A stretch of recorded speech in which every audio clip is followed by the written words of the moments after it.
Suspense.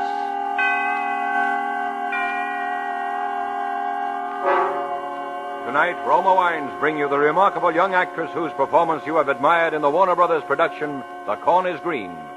Miss Joan Loring as star of A Man in the House, a suspense play produced, edited, and directed for Roma Wines by William Spear. Suspense, radio's outstanding theater of thrills, is presented for your enjoyment by Roma Wines. That's R-O-M-A.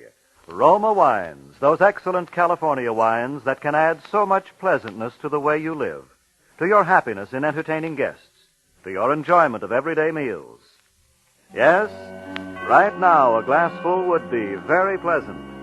As Roma Wines bring you Joan Loring in a remarkable tale of Suspense.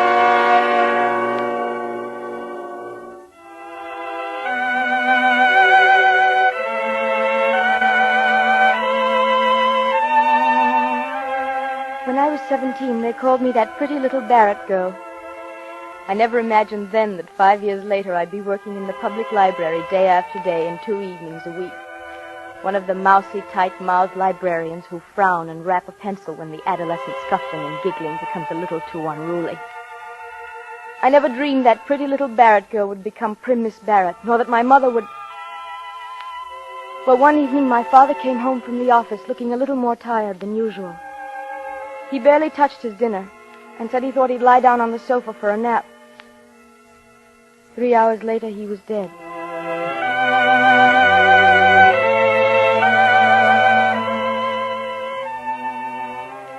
From that day, Mother was a changed woman, and our house was a changed house. She became suspicious and bitter and solitary. After a time, people stopped coming to visit, and Ted Roper learned not to call for me. I suppose I should have rebelled, but I was never a rebellious spirit, and I knew Dad would have expected me to stand by her. And so in a year or two, things had completely changed for me. I was working at the library, stamping cards and checking books, and rapping on the desk when the giggling became too loud in the corner. Ted Roper went away to school, studying to be a doctor, and by the time he came home to set up his own practice, he was called up for the medical corps. I'd get postcards from him from time to time, and meanwhile I worked at the library and came home and cared for Mother, because her health had grown progressively worse. Now she was in a wheelchair and always in pain, although she'd never consent to see a doctor.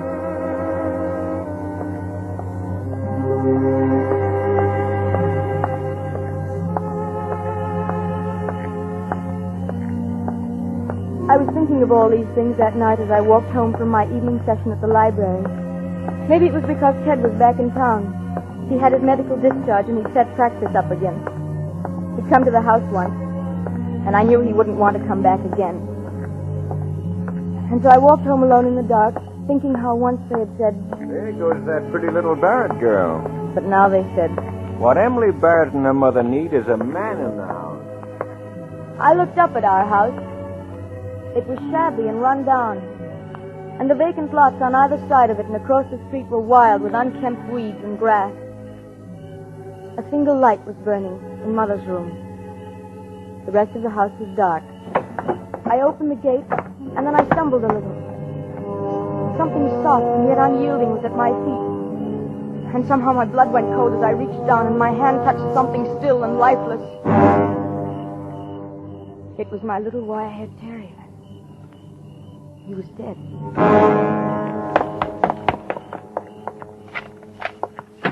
Mother, poor Rover, he's...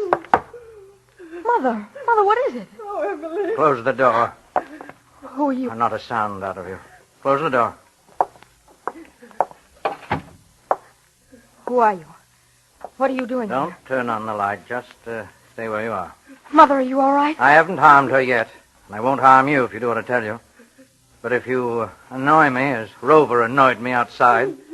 You did call him Rover, didn't you, Miss Barrett? What are you doing in our house? I'm your guest, Miss Barrett.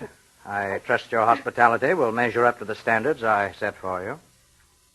May I turn on the light? No, don't move. I'll do it. Oh, you find my hand cold on your arm. I didn't expect it. And the light switch is to your left, isn't it? Yes. Mm-hmm. I misjudged a little. That's why I touched you. It might have been better to have stayed in the dark, you see. He was ugly. His face was horribly scarred. The entire left side of it was drawn out of shape by the rigid, livid skin. The scar tissue seemed to distort his features into something evil and unclean. I am not the most handsome guest you've ever had, am I? Emily. Oh, Mother, don't cry. I'm here now. Don't cry. Oh, I'm frightened. I'm so frightened. You'll only work yourself up by crying. Try not to, It dear. would be advisable for her to stop whining. It annoys me. Please, Mother. Please, dear. And Rover annoyed me, you know.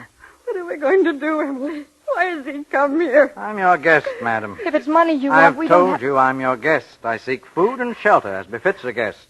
And you mustn't make one feel unwelcome. He's mad, Emily. He's a You madman. mustn't say that, madam. He killed the dog, and then he sneaked into the house. He's been through every room. He has your father's revolver, and he wouldn't turn on the lights except the one in my room. Mother. He made me wait here in the dark for you. Oh, Emily.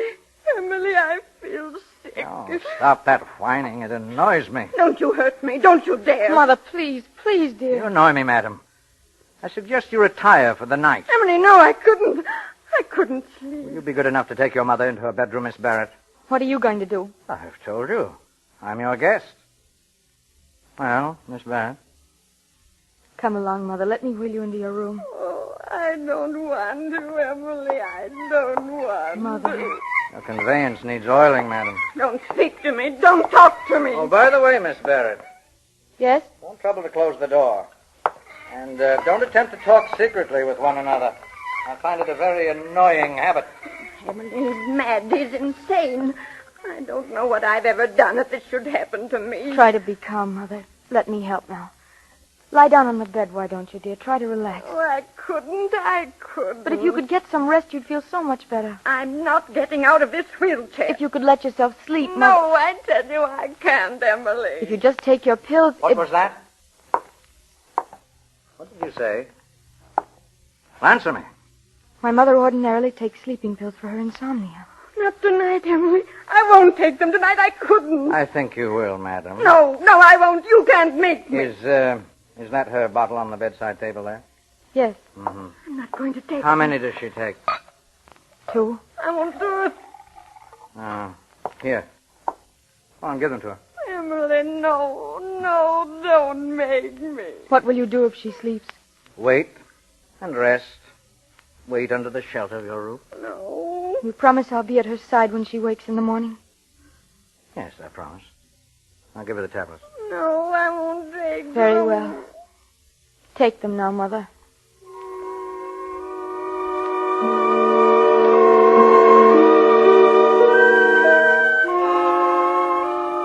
Mother swallowed the sleeping tablets with difficulty, her eyes wide with fear, unable to look away from that scarred, awful face. Then he walked away into the living room while I stood by her wheelchair holding her hand. After eternities, her eyelids drooped and closed over the frightened eyes. Her face relaxed. She was asleep. I made her as comfortable as possible in the wheelchair, put a blanket over her. Turn off the light and come out here. Did you hear me? Yes.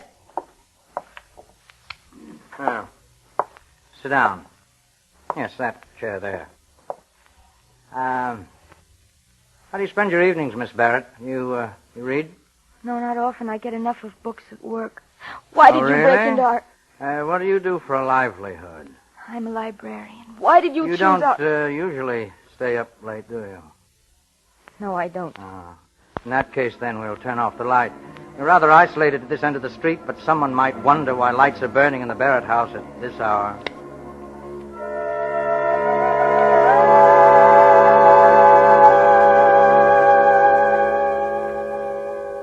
Why sit so uncomfortably, Miss Barrett? Go on, lean back, be at ease. Why don't you leave us in peace? We won't give I you... need rest.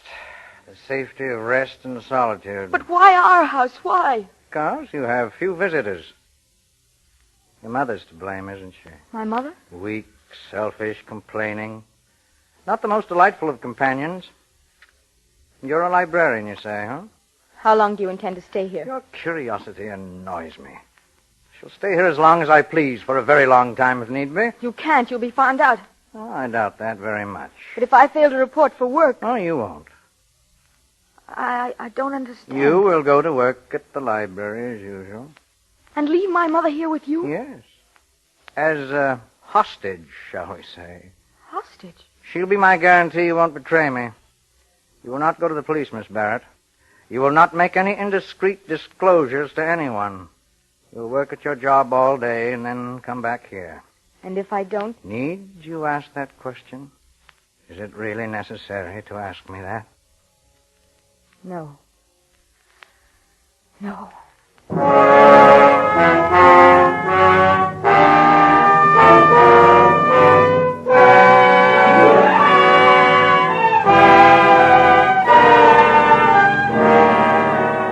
For Suspense, Roma Wines are bringing you as star Miss Joan Loring in A Man in the House by Leslie Edgley. Roma Wines' presentation tonight in radio's outstanding theater of thrills, Suspense.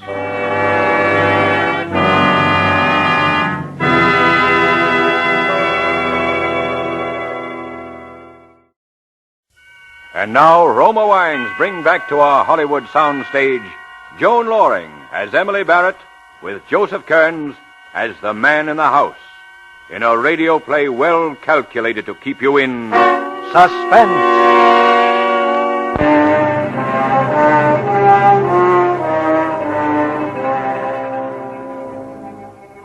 The rest of the night passed in silence. He didn't speak to me again, and yet I knew he was staring at me from his chair, staring at me in the dark. Except for the single time he moved to bring the dog into the house. I was still frightened, so frightened. But it was the morning I thought of. The morning when I would have to leave Mother alone with him.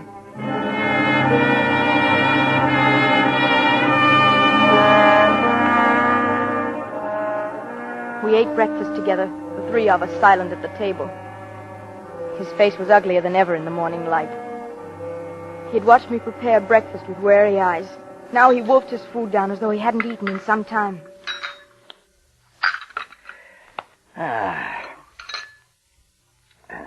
You're not hungry? No. And you, madam? I'm not hungry. I'm sorry to hear that. Is it time for you to leave, Miss Barrett? Leave? Emily, what does he mean? Your daughter has a job, Mrs. Barrett. You wouldn't want her to leave it, would you? Emily, no, you can't leave me here. You can't. You'll be all right, Mother. Really, you will. It's the only thing I can do. Emily, no. You'd please. better go, Miss Barrett. And remember your responsibility. Yes. Yes, I'll remember.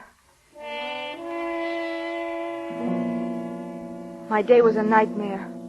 I performed my duties automatically. And all the time my mind raced with speculation. What was he doing? Was Mother all right? How could I possibly get him out of the house? Reverend Amber, please.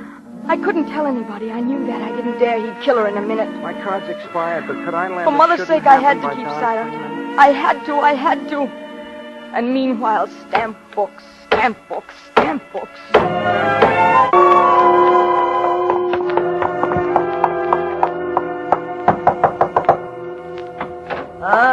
Good evening. Where's Miss my Barrett. mother? Your mother? In her room. Lock the door. Mother? Mother, are you all right? She's all right. Lock the door. All right, now give me the key. Mother! I'm here, Emily. Told you she was all right. Give me the key. That evening, I didn't have to go back to the library. Again, he watched me prepare our meal, and again, he wolfed his food down, while Mother and I left our plates untouched.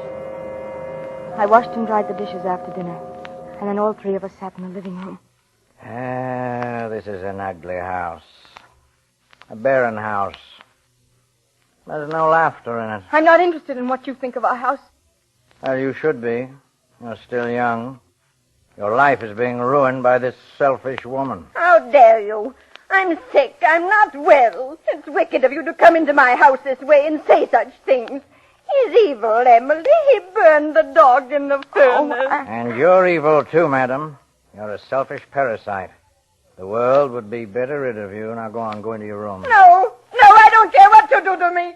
We have no money. We haven't anything you could want. Get out of our home. Take her into her room, Miss Barrett, please. Come along, Mother. Please don't excite yourself. You won't make things any easier this way. It's time she slept, Miss Barrett. I don't want to. I don't want to sleep. I'm so afraid. You're stubborn and weak and useless. You're a blood-sucking parasite. Give her her pills, Miss Barrett. It's time she slept.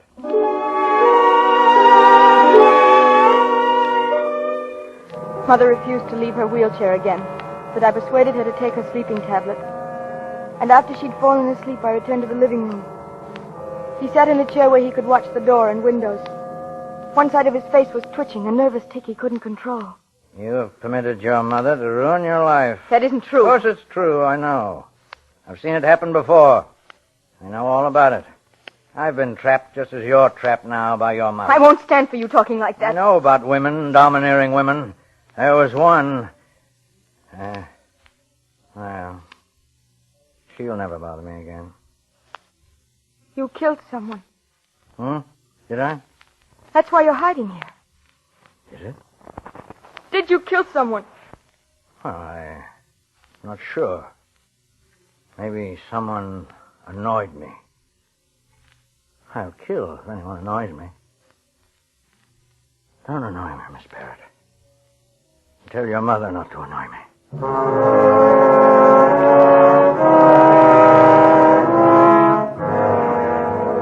That night went by, crawled by as the first night had done.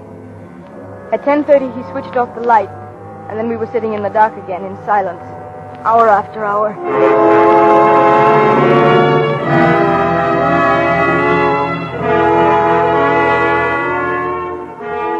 When morning came, I was wretched and haggard, but I knew I had to do as he said, leave the house again. I had no other choice. I had to leave Mother with him. I'd have to go about my duties as usual. For a moment, I thought of going for help, but I knew what he'd do to her if someone even approached the house. And then as I came down the front steps, my heart almost stopped. But Ted Roper was coming up the front path. Morning, Emily. Hello? I'd heard your mother wasn't too well, and I thought I'd drop in a minute and see her. Well, no, I don't think you'd better. She's asleep. Well, that's too bad. I wish I'd stopped in last night. I was in the neighborhood, and I was just on the verge of knocking on your door when I noticed your lights were out. Oh, yes, we retired early. Is there something wrong, Emily? No, there isn't. You look worn out. Getting plenty of sleep? Yes, I am. You've got to get a lot of sleep. And as he stood there chattering on about my mother and my health, I'm afraid you're working. I could see the curtain in the living room move. And your mother not be He was watching us. He could probably hear every word that was being said. Emily, you're not listening. Are you well? Of course I'm well. Will you leave me alone, Ted? Of course, if that's the way you feel. I'm sorry, Ted, but I have a headache. I'd appreciate it if you'd go on. Certainly. And as Ted disappeared down the street, I turned and looked into the window. He was standing there back of the curtain, smiling, as if in approval.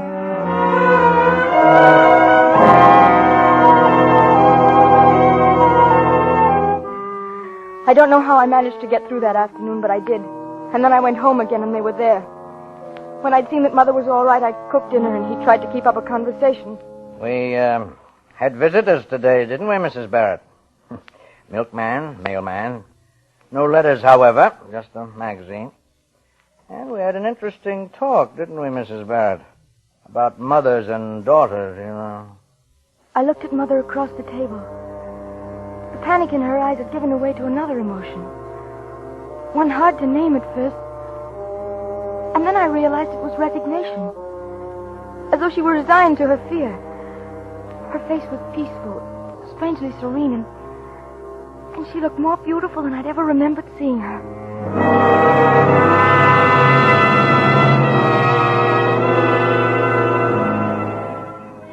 After dinner, we sat in the living room, silently. He looked tired, deep circles under his eyes, and his face twitched involuntarily. I felt unbearably tired, my eyes so heavy. Miss Barrett, I think you'd better go to bed. Go to bed? You'll sleep. No, I couldn't. There's no excuse for not sleeping. You see how easily your mother can do it? You'll take some of her tablets. No. Take them. But my mother... She'll take them, too. She knows how. And then I knew why he wanted me to take the pills. He needed sleep for himself. All right, here, Miss Barrett. All at once, I had no resistance left in me. I took the water from him. He was leaning over me in the chair. And then I swallowed the tablets. Sleep couldn't have come immediately, and yet somehow it was like a swift black curtain shrouding my mind.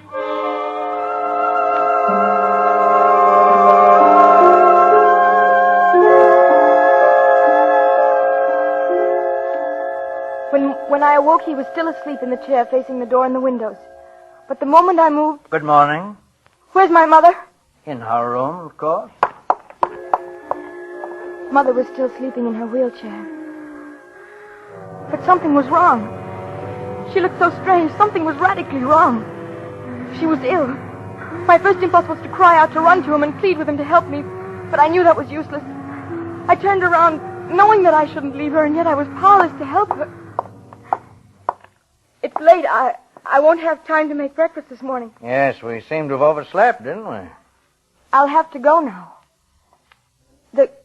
The key, please unlock the door. Oh, Mother's still sleeping. Please don't disturb her. That still depends on you, Miss Barrett. Have you forgotten?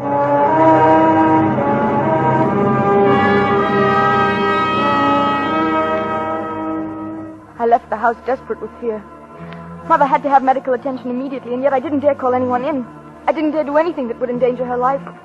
I didn't know what to do. I walked blindly and rapidly along the sidewalk, almost running, not knowing where I was going. And then I saw Ted. Hello, Emily. Headache better? Oh, Ted.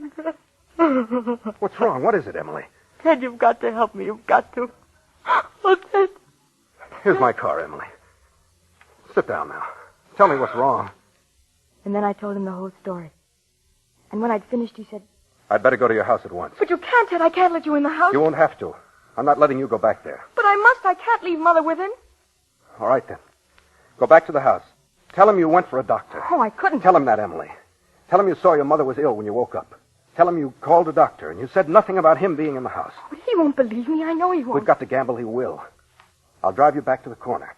Give you time to walk to the house and explain things to him. Then I'll make my call. And then what, Ted? What will we do then? I don't know, honey. But do as I say. It's all we can do just now.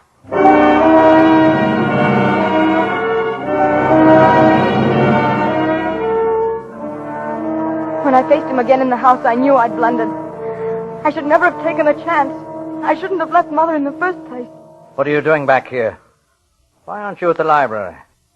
I didn't go to the library. Huh? My mother's sick. I called for a doctor. What? I phoned for a doctor. He'll be here soon. You told him about me? Oh, no, I didn't. You're lying. You're lying about your mother. You tricked me. My mother's ill, I tell you. She was sick when I looked at her this morning. You must believe that. We'll find out. Come on, in the bedroom. Oh, wait, the doctor's here. Huh? You see, he's coming up the walk. Don't let him in. Tell him to go away. I can't do that, not after calling him. He'll know something's wrong. Then he'll call the police, won't he? That's exactly what I warned you not to do, isn't it? My mother's sick. That's all that matters. All right. Let him in. I'll wheel your mother into the living room. I'll be behind the curtains. Keep that in mind. If you try any tricks, I'll kill her. No, I have your father's revolver, you know. I don't care what happens to me. I'll kill her first. No. Go on. Let him in. I'll be ready for him.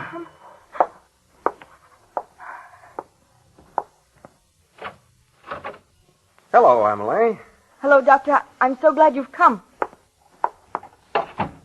Where's our patient? In the living room. Well, let's look at her, shall we? Here she is, Doctor. She isn't breathing loudly now, but she was breathing so harshly when I left her. Well, let's just see. I stood against the wall while Ted bent over her. She was facing the curtains in the doorway. And behind those curtains, behind them, I scarcely breathed, praying Ted wouldn't do anything to arouse suspicions, praying against hope, and then... All right, you in there. You'd better give up. No, Ted, you can't! I won't. Emily! You... Oh, Mother. Easy, honey. Take it easy. You let him kill her. After I told you, you let him kill her. Honey, listen to me. It was the only thing I could do. It was you who killed her. You really did it. Emily, Ted. listen. Look at this bottle of sleeping tablets in her lap, almost half empty. And she's cold. Cyanosis, blue lips and skin. She took an overdose of sleeping tablets. She was already dead, Emily. Already dead. You knew that when you told him to give up? Yes. I knew I couldn't leave you in the house with him. He'd have found out, and then he'd have flared up and killed you. I had to do it, honey.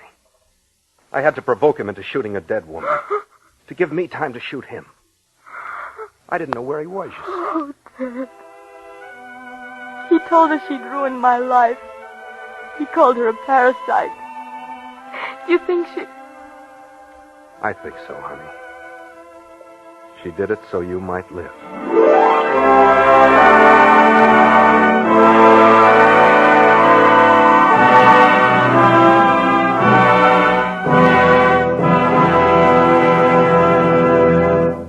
Roma Wines have brought you A Man in the House, starring Joan Loring as Emily and Joseph Kearns as the man, in tonight's study in Suspense.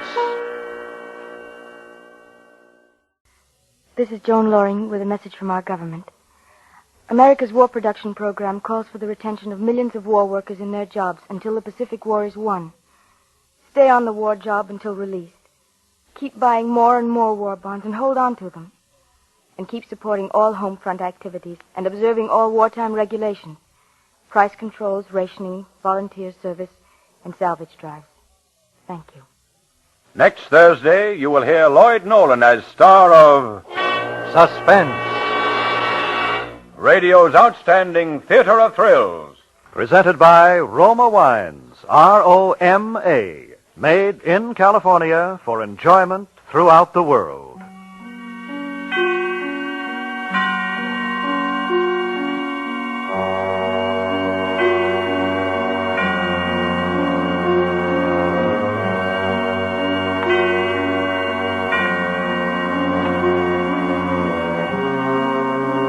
This is CBS, the Columbia Broadcasting System.